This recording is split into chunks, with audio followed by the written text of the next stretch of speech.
Ashamaa akkam jirtu? Har'as immoo barreeffama biraadhaan walitti deebinee jirra. Turtiin keessan gaarii akka ture shakkii hin qabu. Kinni garaa garaa yoo baay'ate iyyuu rakkina keessa darbuudhaanis har'a geessaniitu boris ni jiraattu. Barreeffamni ani har'aaf qabadhee dhiyaadhe immoo kan akkas jedhudha. Yeroo tokko jaarsi umurii waggaa 80 soofaa irra taa'aa ture. Ilmi isaa kan umurii waggaa 45 isa wajjin ni jira ture. Osuma taa'anii waci bakkee dhaga'amnaan jaarsi umurii waggaa 80 kun ilma isaa akkas jechuun gaafate. Maali wacni bakkee kun jedheeniin? Ilmi isaas namatu boo'a ittiin jedhe. Amma daqiiqaa muraasa booddee maali wacni bakkee kun jechuun lammaffaa gaafate. Ilmi isaas yaa abbaa koo amma siif hin deebisnee namatu boo'aa jira ittiin jedhe. Daqiiqaa muraasa booddee ammas dabaluun abbaan isaa kun irra deebi'ee gaafate. Yeroo kana ilmi isaa akka nyaara guuruu ta'uun namatu boo'aa jira. Boo'ichadha ittiin jedhe. Erga daqiiqaa muraasa turanii booddees abbaan isaa ammas yeroo arfaffaa irra deebi'uun gaafate. Maali wacni bakkee kun? Yeroo kana ture. Ilmi isaa baay'ee aaree akkas jechuun itti dubbate. Maali ati ammas gaaffii tokko kan na gaafattu? Anoo siif hin deebisnee namatu boo'a. Maaliif siif hin galu? Ittiin jechuun abbaa isaatti dubbate. Abbaan kunis yeroo muraasa booddee gara kutaa isaatti deemuun galmee barruu tokko fidee dhufe. Galmeen barruu kunis kan inni yeroo ilmi isaa dhalatee kaasee walitti qabaa barreessedha ture. Fuula tokko banuunis akka ilmi isaa dubbisu taasise. Yeroo ilmi isaa dubbisus kan akkas jedhudha. Har'a ilmi koo kan umuriin isaa waggaa 3 ana bira soofaa irra taa'aa osoo jiru waca bakkee dhaga'ee yeroo 23 irra deddeebi'uun na gaafate.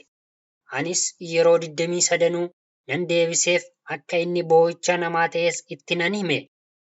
Yeroo inni na gaafatu hundas gammachuun nan haammadha. Ofitti nan qabadhan ture. Yeroo 23 jaalalli ani isaaf qabu ni dabala malee takkaa hin hir'atu. Ittis hin aaru ittiin jedha ture. Ilmi isaa daa'ima yeroo turetti yeroo 23 irra deddeebi'uun gaafannaan abbaan isaa kunis yeroo 23 jaalalaa fi gammachuu addaatiin ilma isaa kanaaf gaaffii hundumaa ni deebisa ture. Haa ta'u malee yeroo abbaan isaa umurii waggaa amma kanaa ga'etti ilmi isaa garuu yeroo si'a 3 gaafatee arfaffaa gaafa dabalutti aariidhaa fi mufachuun irratti mul'ateera. Egaa ati sarara warri kee yookiis immoo maatiin kee umuriin isaanii deemee jira taanaan osoo hin mufatiin osoo hin jibbiinis deebisuudhaafii qabda. Umuriin isaanii dheeratee arguun iyyuu gammachuu tokkodha. Isaan yeroo nuti daa'ima taanee jirruttis nuuf jedhanii tabba ba'anii laga ce'anii bahanii gaara osoo hin jedhiin qorraa fi aduu tokkollee osoo hin sodaatiin daa'imman isaaniif jecha ba'aa fi gidiraa hedduu arganiiru. Nunis immoo har'a guddannee akka jiraannuudhaaf kaffaltii baay'ee nuuf buusaniiru. Nuni egaa akkamittiin maatii keenya kunuunsuu akka qabnu ilaalcha maaliis akka isaan irraatii qabnu hundumti keenya iyyuu ilaaluun ba'eessadha. Ani dhugumaan warri koo Waaqayyoo gaditti bu'aa hedduu naaf buusaniiru. Akka ani guddadhee nama ta'uudhaafis natti dadhabaniiru. Egaa dadhabbii isaanii hundumaadhaaf Waaqayyoon gatii isaanii isaaniif haa deebisu. Umurii isaanii naaf haa dheeressu. Bakka jiranitti nageenya, jaalala, araara Waaqayyoon isaaniif haa baay'isuun jedha. Isin immoo waan jettan hundumaa yaada keessan komentii irratti barreessaa. Ani barasaadhaaf barreeffama har'aaf qabadhee dhiyaadhees haguma ammaa kana kan fakkaatudha.